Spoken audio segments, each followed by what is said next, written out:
4장 23절부터 5장 4절까지만 같이 읽겠습니다. 마태복음 4장 23절로 5장 4절까지만 같이 합독하십니다. 시작.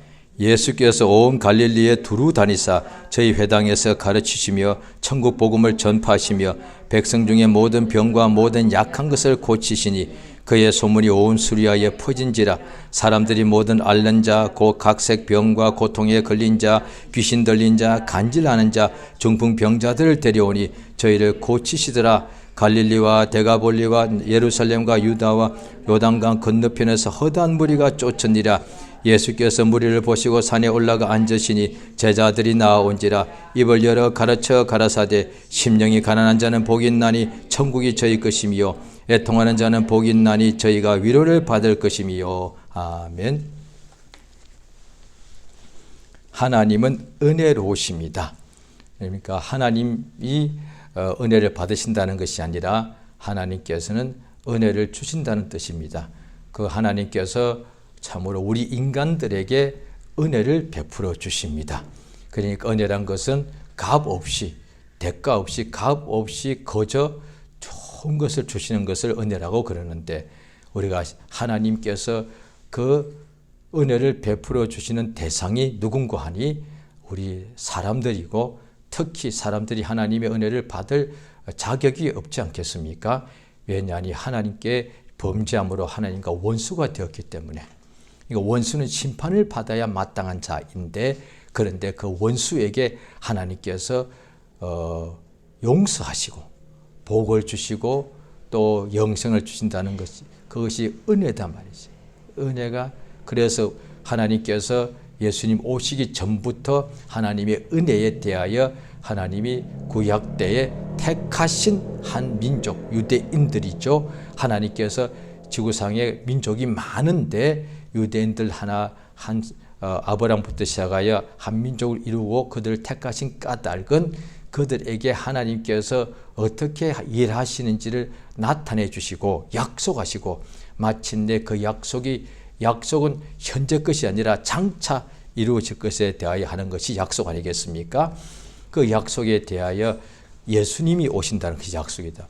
그러니까 하나님께서 모든 죄인들을 구원하시겠다고 약속하셨는데, 그 약속이 하나님의 아들을 이 세상에 사람으로 육신으로 보내어서 그가 구원자가, 우리 인간을 구원하시는 메시아 그리스도 구주가 되시고, 그리하여 그가 또한 우리 모든 인간들을 죄에서 구원하기 위하여 자신이 우리의 대신하여 죄의 삭새 죽음을 죽으신 것이단 말이에요. 그리하여서 우리에게 은혜를 베풀어 주신다. 이게 너무 큰 은혜다는 것이죠.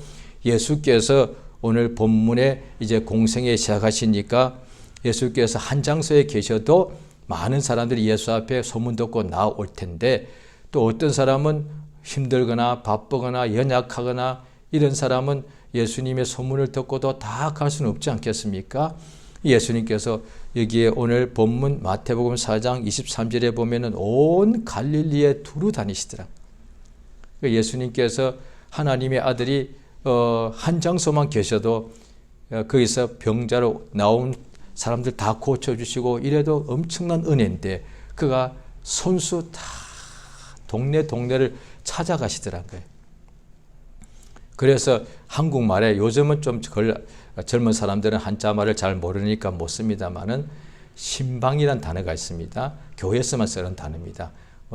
교회 바깥에서는 거의 그런 용어를 사람들이 있는지조차도 아마 듣지 못했을 거예요. 심자가 있는데 거기에 새신자 신방이 아니고, 새신자 신방은 결혼한 신랑 신부가 쓰는 방이 되겠죠.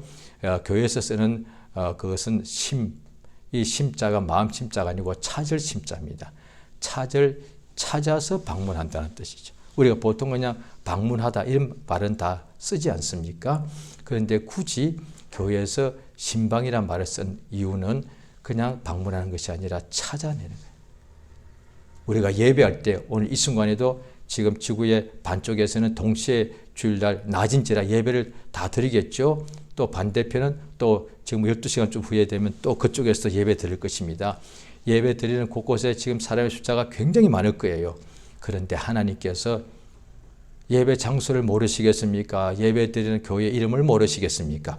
예배 드리는 그 예배당 안에 사람들의 이름을 우리 주님 모르시겠습니까? 그런데 이렇게 자기에게 예배하는 자를 찾으신다는 거예요. 하나님께서는 다 아시는데 하나님이 모르고 이러면 찾는다는 표현 쓰지만 하나님이 다 아시는데 그 표현을 쓴다는 것은 그 많은 사람 중에 하나님께서 찾으신다는 거예요. 보신다는 것이죠. 예? 우리 하나님께서 예수님께서 온 갈릴리에 다니시면서 막 찾아가시는 거예요.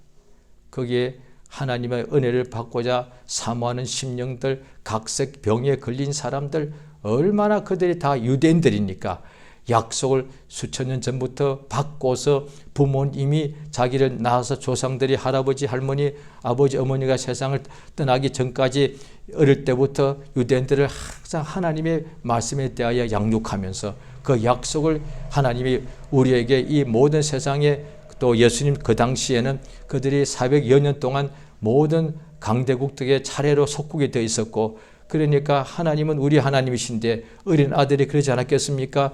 태어나 보니까 이미 로마의 속국이 되어 있고 로마 사람들이 우리를 다 지배하고 있더란 거예요. 그리고 아들들이 커가지고 아버지, 어머니, 아버지는 우리 하나님은 우리는 하나님의 백성이다. 이랬을 때 어린 아들이 어느 정도 크고 난 후에 이러지 않았겠습니까? 하나님이 누구신가요? 전능자시다. 우리를 사랑하시다. 그런데 하나님이 우리가 지금 로마의 속국인 것을 모르십니까? 알지. 왜 근데 가만 계십니까? 이러지 않았겠습니까? 아이들이. 아버지, 어머니, 하나님은 뭐 전능자시고 우주 만물을 말씀으로 지으셨고 하나님은 능력이 많으신 분인데 우리가 또 하나님의 백성이고 우리가 하나님의 나라라면서 왜 저 이방인들이 우리나라를 지금 이렇게 지배하고 있는데 하나님은 가만 계십니까? 이러지 않았겠냐 이 말이에요. 그런데도 그런 사람도 있었을 거예요. 그래서 믿지 않고 믿음을 떠난 사람도 있었을 것입니다.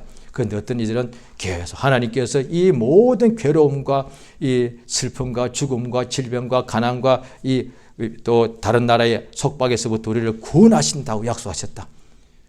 그는 약속을 반드시 이루시니까 그 약속을 이루실 때까지 우리는 믿고 의심하지 말아야 된다. 하지 않았겠냐는 거예요. 그 약속을 끝까지 믿고 그 유대인들이 많았는데 그 중에는 지식이 많은 사람, 그 다음에 없는 사람, 그 다음에 신분이 높은 사람, 신분이 낮은 사람, 물질이 많은 사람, 적은 사람 많았을 거예요. 그런데 그건 외모고 하나같이 하나님의 구원의 약속을 붙잡고서 기다린 사람들은 예수 오실 때 다 만났단 말이에요. 그게 그 차이인 거예요. 유대인들이 예수님이 공생하실 때 전부 다가 예수 믿은 게 아닌데 또 어떤 사람은 예수를 끝까지 반대하고 또 상당수 예수를 믿더란 거예요. 왜? 그들은 구원의 약속을 계속 믿고 사모하고 기다렸으니까. 그래서 예수님의 12 제자 중에도 나다나엘을 부른 친구가 그럽니다. 우리가 그 메시아를 만났다. 그러니까 나다나엘이 어디 출신인데 하니까 나사렛. 야, 성경에 나사렛이라고는 안 나와 있다. 나사렛에서 무슨 메시아가 난다고 성경에는 없다.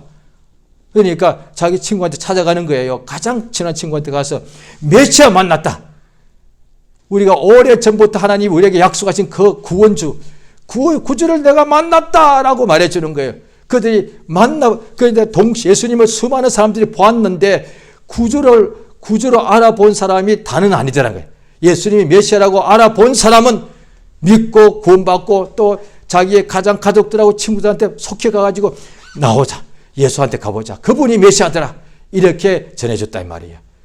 그러니까 그러면서 예수님께서 유대를 갈릴리의 모든 회당을 두루 곳곳에 다니시면서 저희 회당에서 가르치시며 천국 복음을 전파하시고 그 다음에 백성 중에 모든 병과 모든 약한 것을 다 고치더라고요. 그러니까 온 갈릴리 다니시면서 회당에서 설교하시고 그 다음에 병자들을 다 고쳐주니까 소문이 사방에 막 퍼지는데 그 소문이 갈릴리와 데가볼리와 예루살렘과 유대와 요단강 건너편까지 엄청나게 퍼지더랍니다. 그러니까 그 예수 앞에 나온 사람들은 다 앓는 자가 다 데리고 왔는데 온갖 병자가 나왔는데 다 예수를 믿고서 깨끗하게 고침을 받더란 거예요. 그러니까 이게 25절에 보면은 4장 25절 수많은 허다한 물이 아마 100단이 아닌 것 같고 1000단이 아마 최소한 10,000단이었을 거예요. 어느 동네에서는 뭐 몇백 명이 따라다녔겠죠. 그러니까 예수님이 어느 집에 가서는 어느 고을에 가서는 집으로 들어가니까 사람들이 그 집안에 꽉 차가지고 병자를 예수 앞으로 못 데리고 가서 지붕으로 올라서 지붕을 뜯어내렸다라고 되어 있지 않습니까? 중풍병자 고칠 때에. 그러니까 적어도 동네에서는 몇백 명은 따라다녔을 것 같고, 그런데 여기는 보니까 예수님께서 또 다른 데 보면은 빈들로 가십니다. 이제 한 동네는 들어가면 몇백 명이 불과하지만 예수님이 빈들로 가니까 각각 동네에서 나온 사람들이 몰려오니까 적어도 수만 명이 꽉 이스라엘 한국처럼 이렇게 산이 많습니다. 그런데 그 한쪽에 보면 또 저기 갈릴리 호수가 있으니까 이쪽은 산과 호수 사이니까 이렇게 기슭이 산 기슭이 되어 있겠죠. 평지가요. 거기에 앉아 계시면 사람들이 엄청나게 수만 명이 몰려오니까 지금도 우리나라 어떤 섬이나 깊은 산에 가면은 산골 동네 가면 조용합니다. 지금 소리가 시끄러운 이유가 거기다가 뭐 비행기 소리, 자동차 소리, 그 다음에 뭐 여러 가지 뭐 이런 소리가 시끄럽거든요. 예, 그런데 지금도 시골 가면 조용합니다. 예수님이 2000년 전에 유대에서 갈릴리의 산기슭에 앉으시니까 수만 명이 모였는데 조용. 예수님이 그렇게 크게 안 해도 소리가 다 들린 거예요. 그 수만 명이 앉아서 예수를 이제 설교 들으려고 딱 집중하니까 거기서 뭐 소리치지 않으니까 예수가 설교하신 것이 다 들리더란 거예요. 그때 예수께서 무리를 보시고 산에 올라가 앉으시니 제자들이 나온지라 입을 열어 가르쳐 가라사대.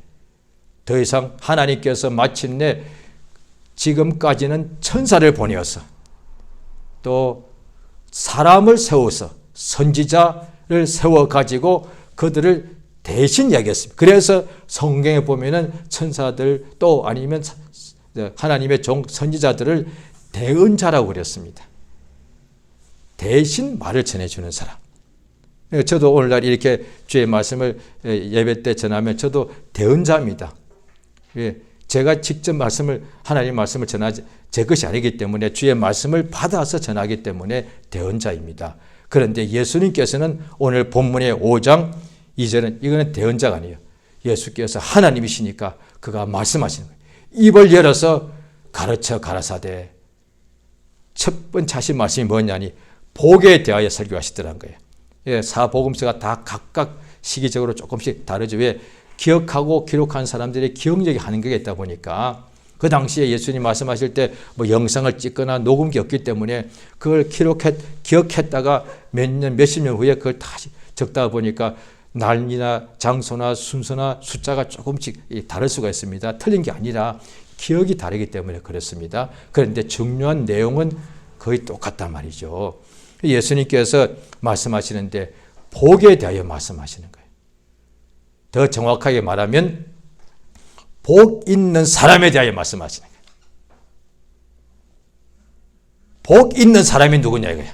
그러니까 예수님이 그냥 복 말하지만 복은 그 자체가 하나의 그냥 좀 추상적이 될 수가 있거든요. 그런데 복 있는 사람은 우리가 매일같이 만나는 사람 우리가 매일같이 만나지 않습니까? 사람은 구체적인 존재고 우리가 너무 잘 아는 존재가 아마 지구상에서 우리 모두가 지금 살고 있는데 우리 사람에게 물어봤을 때 어떤 존재에 가서 가장 잘 아느냐 물어보면은 독수리, 비둘기, 꽃, 늑대, 사슴, 고래? 아닐 거예요. 사람을 가장 잘 알아요. 왜? 자기가 사람이니까. 사람하고는 같이 그 품에서 잉태되어 태어나서 사람하고 매일같이 잠을 자, 사람하고 매일같이 밥을 먹어, 사람하고 매일같이 서로 쳐다보고 이렇게 대화를 하기 때문에 사람들이 가장 잘 아는 존재는 결국 사람일 거단 말이에요. 그런데 예수께서 그 사람 중에 복 있는 사람이 있다는 거예요. 누가 복 있는 사람이 있으면 일단 우리 자신이 복 있는 사람이라면 제일 좋겠죠. 또 만약 그것이 아니라면 우리 주변에 복 있는 사람이 있으면 그를 내가 가까이 하면 나도 그만큼 하나님의 복에 대하여 알게 되겠죠. 그래서 예수님께서 복 있는 사람에 대해서 말씀하시는 거예요. 그럼 누가 어떤 사람이 복이 있는 사람이라 하시니까 누군데요? 부자일까요? 많이 배운 사람일까요? 또 예수님 당시에 서기관 율법사들이 유명했으니까 유대인들에게는 율법사들일까요? 이랬을 거단 말이에요. 그게 아니라 심령이 가난한 사람이 복이 있다는 거예요. 아니 심령이 부유한 사람이 복이 있다 하면 바로 이해가 되는데 가난은 복의 반대말이잖아요. 복과 저주요. 복과 저주가 서로 이렇게 상반되는 상대적인 말인데 복의 반대말이 저주인데 저주가 뭐냐니 병들고 없고 굶주리고 목마르고 죽고 헐벗고 이게 저주거든요. 그런데 가난은 결국 그게 보면 저주인데 육체로 보면 그런데 심령이 부유한 자가 복이 있다고 하면 누구든지 다 이해가 되죠. 그런데 심령이 가난한 자가 복이 있다는 거예요. 이게 무슨 뜻이지? 심령이 이때 몸이 가난한 사람은 그 복이 있는 게 아니죠. 그런데 심령, 근데 원어에 보면은 이게 영혼으로 영 해도 되고 마음 해도 되는데 우리 한국말로 번역할 때는 그것이 애매했는지 심령, 마음과 영 두 가지 다 표현했습니다.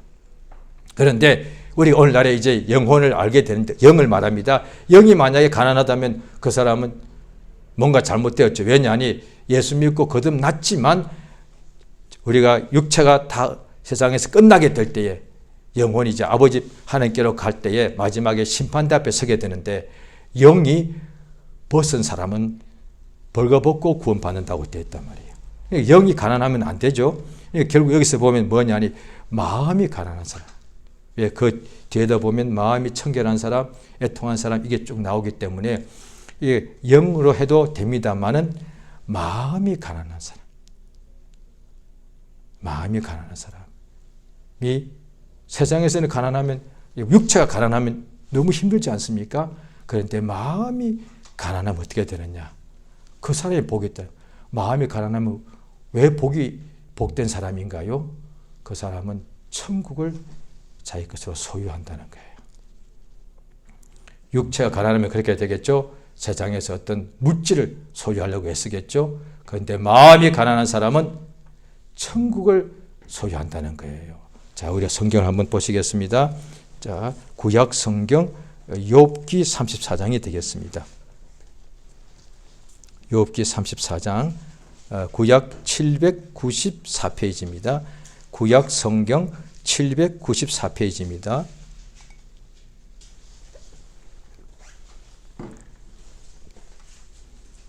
욥기 34장 28절 한 절입니다.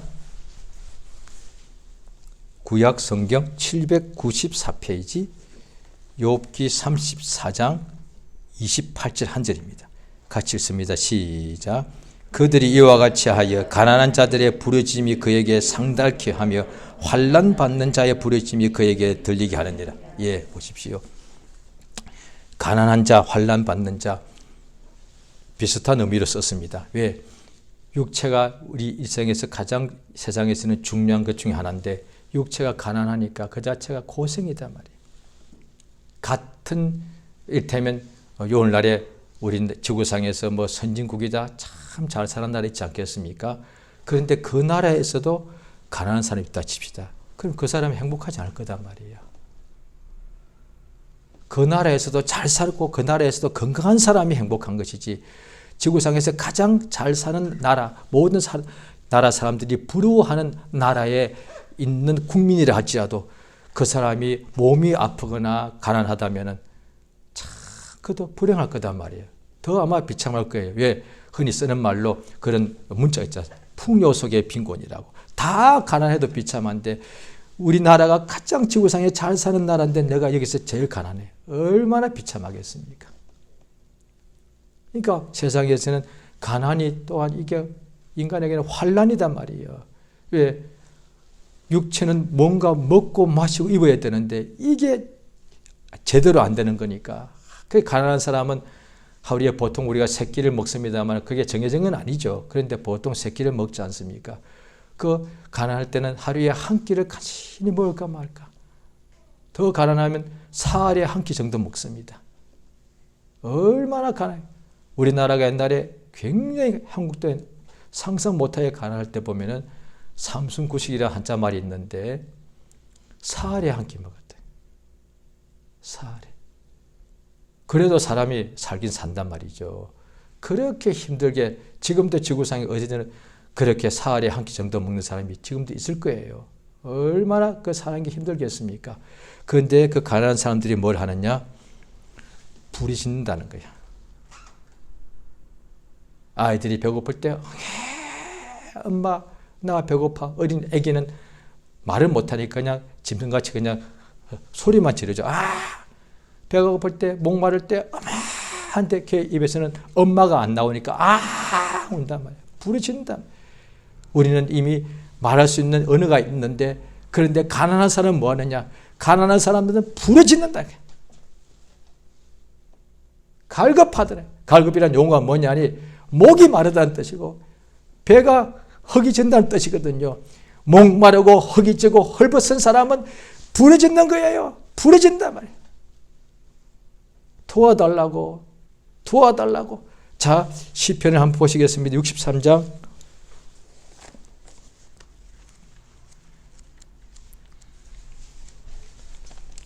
시편 63장 1절이 되겠습니다. 845페이지 시편 63장 1절입니다. 845 구약 성경 845페이지 시편 63장 1절 한 절입니다. 거기 보시면 1절 위에 조그만 괄호가 있는데 다윗의 시 내용이 뭐냐니 유다 광야에 있을 때 다윗이 유대 광야 그 물도 없고 그 괴로운 광야에 있을 때 자 1절 다 같이 읽습니다. 시작. 하나님이여 주는 나의 하나님이시라. 내가 간절히 주를 찾되 물이 없어 마르고 곰핍한 땅에서 내 영혼이 주를 갈망하며 내 육체가 주를 앙모하나이다.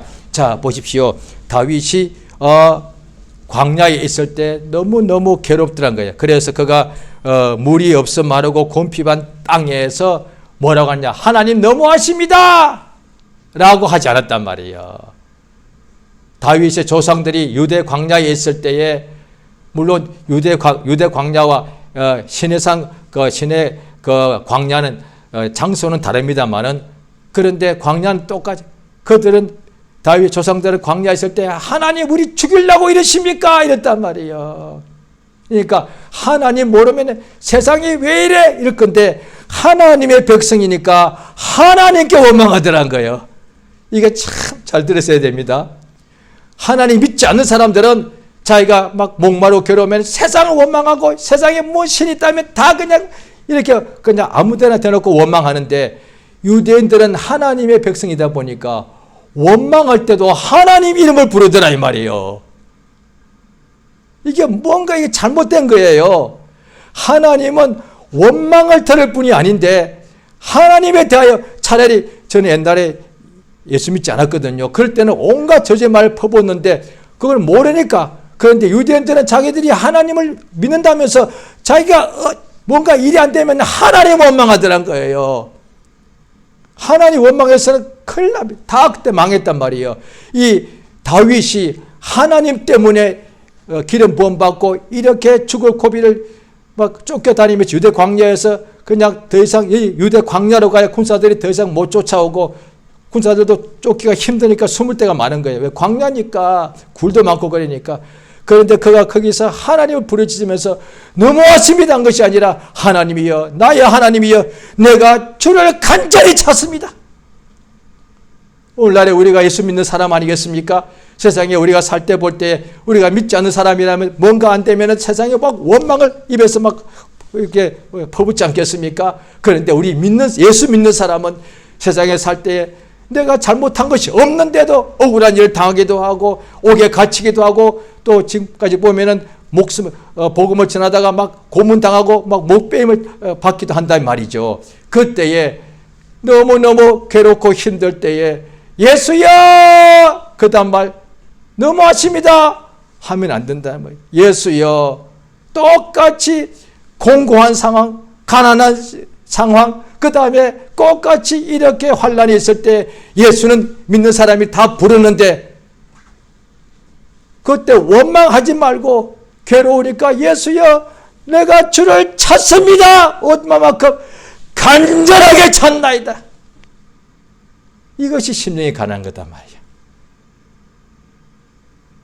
우리 심령이 어떻게 되느냐 하니까 육체에다 성경을 한번 시편 119편을 보시겠습니다. 구약 성경.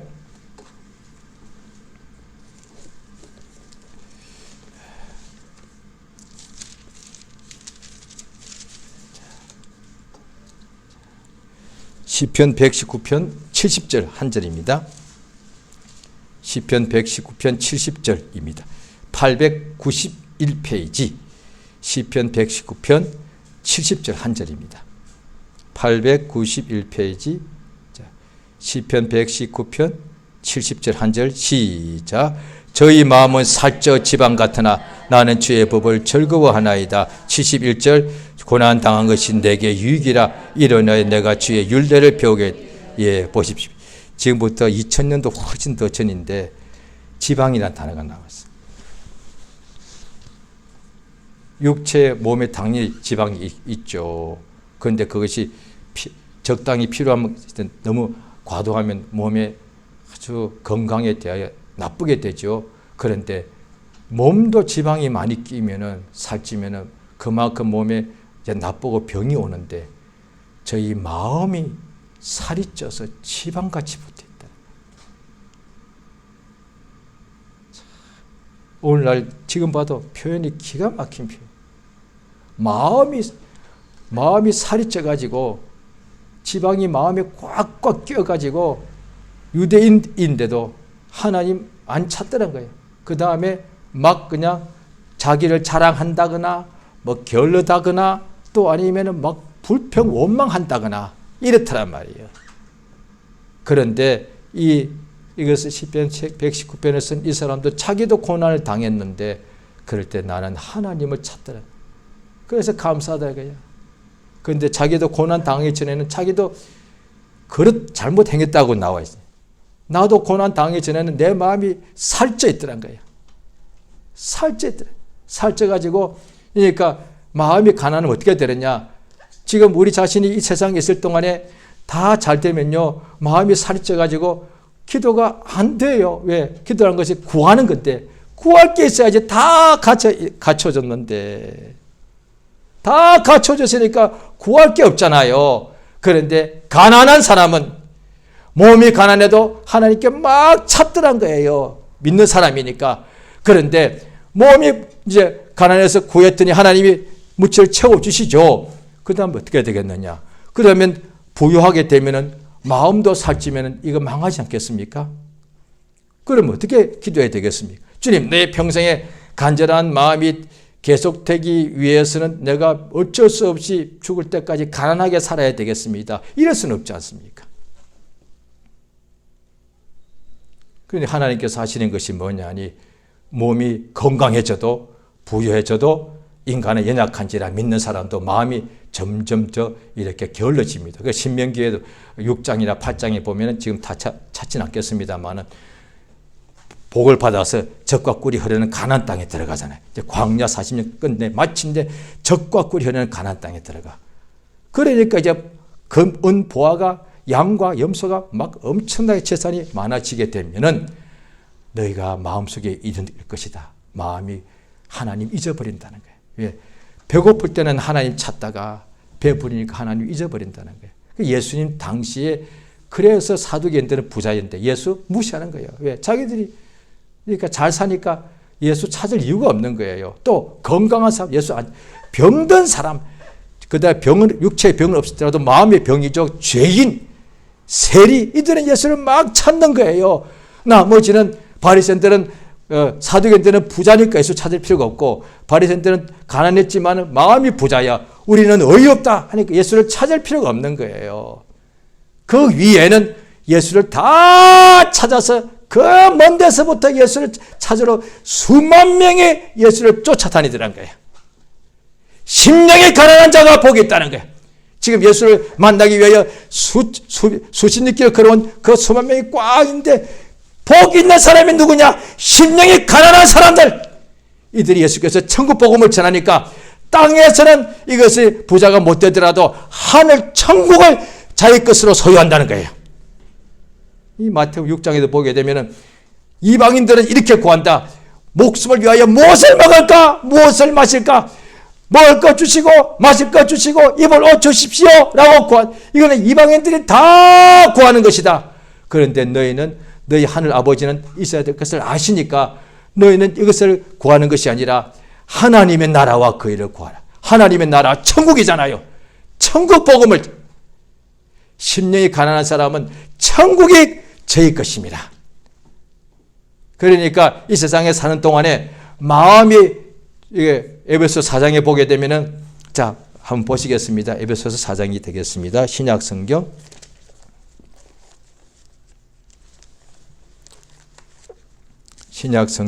에베소서 4장입니다. 에베소가 소아시아의 큰 도시고 교회도 큰 교회였죠. 그래서 계시록의 7교회 중에 에베소 교회가 이름이 있죠. 그들이 믿는 사람인데도 또 믿다 보니까 또 세월 지나니까 마음이 어두워지고 또 술을 취하기도 하고 그렇게 하더란 거예요. 신약 성경 314페이지입니다. 신약 성경 314페이지 에베소서 4장입니다. 자, 신약 성경 314페이지 에베소서 4장 17절입니다. 314페이지 17절 시작. 그러므로 내가 이것을 말하며 주 안에서 증거하노니 이제부터는 이방인이 그 마음에 허망한 것 같이 너희는 행하지 말라. 18절 저희 총명이 어두워지고 저희 가운데 있는 무지함과 저희 마음이 굳어짐으로 말미암아 하나님의 생명에서 떠나 있도다. 19절 저희가 감각 없는 자가 되어 자신을 방탕에 모든 더러운 것을 욕심으로 행하되 20절 오직 너희는 그리스도 이같이 이방인들은 뭐냐?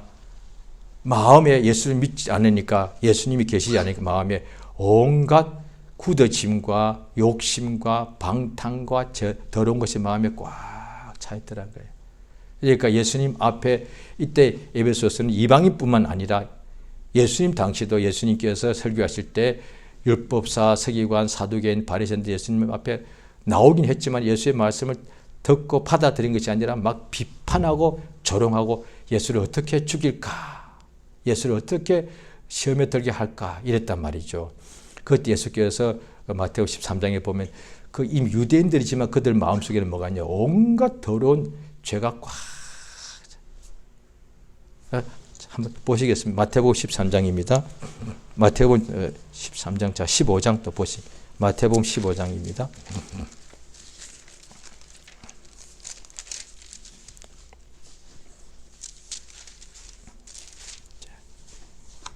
마태복음 15장, 자 8절입니다. 같이 읽습니다.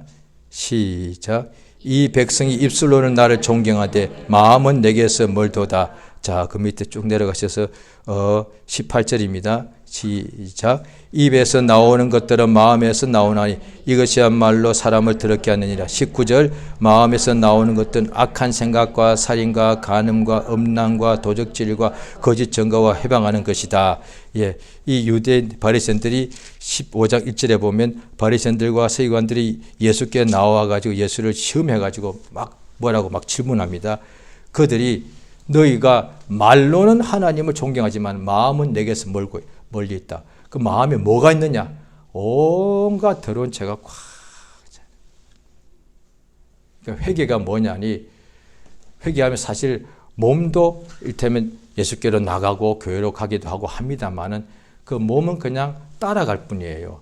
마음이 하나님께로 돌아가는 거예요. 그게 그래서 회개를 또한 회심 이렇게도 표현합니다. 그 마음이 그래서 에베소 아까 4장의 그 뒤에 보면은 심령으로 새롭게 되어, 또 로마서 12장에도 보면은 오직 마음을 새롭게 함으로 변화를 받아라. 그러니까 교회에서 오늘날에 믿는 사람들이 부흥이 일어날 때도 엄청난 나라가 온 세상이 부흥됐지만 시작은 한 사람, 두 사람, 자그마한 데서 부흥이 시작됩니다. 어떻게 심령이 부흥되는 거예요. 이미 믿는 사람의 심령이. 그러니까 믿고 은혜 받고 잘 되었는데 세상에 살다 보니까 죄의 유혹을 받아서 죄를 조금씩 범하다 보니까 히브리서 3장에 나오죠. 마음이 점점 더 강팍하게 되더란 거예요. 마음이 굳어지더란 거예요. 그때에 이미 하나님을 찬송하고 예배하고 심지어 하나님 말씀을 가르치고 설교하는데도 마음은 주로부터 멀리 있더란 거예요. 그때 우리 하나님께서는 불신자에게도 은혜를 주셔서 마귀 자식도 돌아오게 하시는 하나님, 이미 믿는데도 또 유혹에 빠져서 하나님 주로부터 멀어진 사람을 버리지 아니하시고 돌아오라 하시는 거예요. 은혜단 말이에요. 은혜의 복음은 정죄하지 않고, 율법은 정죄 율법이죠. 복음은 은혜의 복음이라서 또 은혜 받고도 또 범죄하고 타락하고 죄짓고 이래도 또 돌아오게 하시는 거단 말이에요. 왜? 자격 없잖아요. 그렇게 은혜 받고도 또 내가 범죄하고 게으름 피우고 이랬으니까 그런데도 또 은혜 주십니다. 그게 은혜의 복음이니까 돌아오게 하시는 거예요. 그러니까 에스겔서 36장에 보게 되면 새 신을 부어줄 텐데 성령이 우리 속에 임하시죠. 새 영을 부어줄 테니까 우리 속에 있는 굳은 마음을 제해버리시고 부드러운 마음을 주신다. 그러니까 또 성령이 우리를 새롭게 하신다는 거예요. 오늘날의 성령이 우리 속에 들어오셔서, 그래서 믿는 사람 또 교회와 부흥이 일어날 때 심령 부흥은 또한 성령으로 이루어집니다. 성령이 각 심령에서 강하게 감동하시니까 막 사람들의 마음을 돌이켜서 하나님께로 돌아가더라는 거예요. 우리가 어둠 속에 있다 합시다. 어둠 속에 있을 때에 어떻게 빛 가운데 예수가 빛이니까 예수께로 나가면 되는 것이고, 또 우리가 날마다 육체도 낡아가듯이 마음도 죄로 인해서 우리가 부패져 있더란 거예요. 더러워지는 것이죠. 그럼 어떻게 새로워지느냐?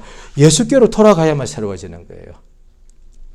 전도서에도 보면은 1장에 해 아래는 새 것이 없기 때문에 세상에서는 새로워지는 방법이 없습니다. 그런데 세상에서 말하는 그런 어떤 아침 해를 볼 때 그거는 기분이 좀 새로워지는 것이지 실제로 새로워지는 것이 아니다 이 말이에요. 오직 예수께만 나가야만 죽은 심령이 살아나고 부패한 심령이 새로워지고 깨끗하게 되더란 거예요. 성령께서 우리를 예수께로 나아가도록 이끌어 주신다는 거예요. 예수를 바라보도록, 예수께로 우리 마음을 돌이키도록 도와준단 말이에요. 그러니까 심령이 가난한 사람, 마음이 가난한 사람이 복이 있는데 예수를 찾게 됐더란 거예요. 그러니까 마음이 살쪄 있을 때는 예수 믿는다 하면서도 예수를 이름을 부르지 않는데, 그런데 성령에 감동되어서 육체가 아픈 것도 없습니다. 가난하지도 않습니다. 잘 되고 있습니다. 그럼에도 불구하고 마음이 가난한 사람이 있다 이 말이에요. 그러니까 성경에도 곳곳에 구약부터 어떤 유대의 왕은, 어떤 왕은 타락을 엄청나게 했는데 어떤 왕은 자기가 왕인데도 하나님을 엎드리더라고요. 히스기야 왕이라는 사람이 죽게 되었을 때 내가 일생 하나님을 섬긴 것이 있지 않습니까? 하나님이 나를 응답해 달라고 하나님께서 해를 뒤로 15도 나가게 해서 15년을 더 살게 하십니다. 왕은 자기 마음대로 할 수 있는데 자기 윗대 왕, 후대 왕들이 상당수가 엉망으로 살았는데 왕인데도 하나님께 엎드리더라는 거예요. 그게 복 있는 사람, 심령이 가난한 사람. 오늘날에 우리가 믿는 사람들이 참으로 여러 가지가 다 잘 될지라도 그 마음이 가난한 거야. 항상 예수를 찾더라, 간절히 찾더란 거예요. 그가 복 있는 사람이에요. 할렐루야. 이 시간 기도하시겠습니다. 우리 야고보서 4장에 없으니까 어떻게 하느냐? 없는 것은 구하면 되지 않느냐? 예수의 이 시간 내게 내 일생 동안 육체에 사는 동안에 내가 반드시 잘 되면 내 마음이 살쪄 지방 같게 될 수밖에 없을 터이니 나를 도우사 참으로 내게 심령이 가난한 자가 되게 하옵소서. 나의 마음이 가난한 자가 되어서 항상 예수를 간절히 찾고 의지하는 복 있는 사람, 천국을 소유한 자가 되게 해달라고 이제 예수 이름을 한번 부르고 같이 기도하십니다. 예수여 도우시기 인도하시 원하옵나이다. 하나님께서 우리에게 은혜와 복을 주시옵소서. 참으로 심령이 가난한 자가 되게 역사하시며 도우시기 원하옵나이다. 예수여 우리를 도우시기 인도하여 주시옵소서. 하나님의 성령으로 감동 감화하여 주시기를 원하옵나이다. 우리 아버지여